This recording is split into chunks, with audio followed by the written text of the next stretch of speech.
আমি একটু ঝাল ঝাল করব রান্না। আমরা ঝালটা বেশি পছন্দ করি, ঝালের পরিমাণটা বেশি দিয়ে দিলাম। দিয়ে দেব স্বাদ মতো লবণ, দিয়ে দেব মশলা।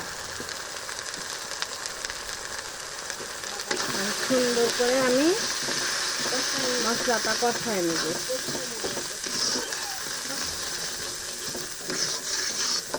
আমি পানি দিয়ে দেব।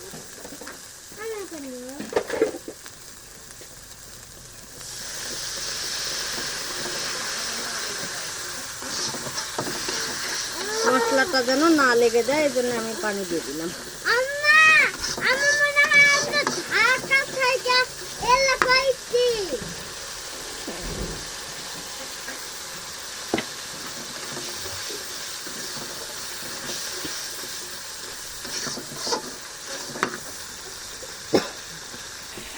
দেশি মুরগির মাংস আর আলু একসঙ্গে আমি দিয়ে দিলাম,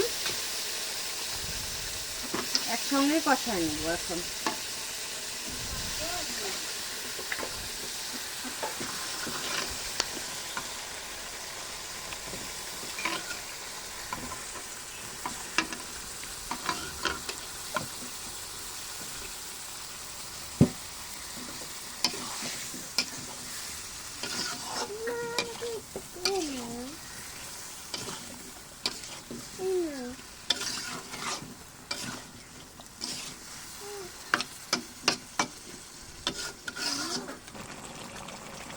অনেক সুন্দর ঘ্রাণ আসতেছে, বুঝলা আপু? মানে আজকে আমরা পেট ভরে ভাত খাবো, অনেক সুন্দর ঘ্রাণ। আচ্ছা খাস।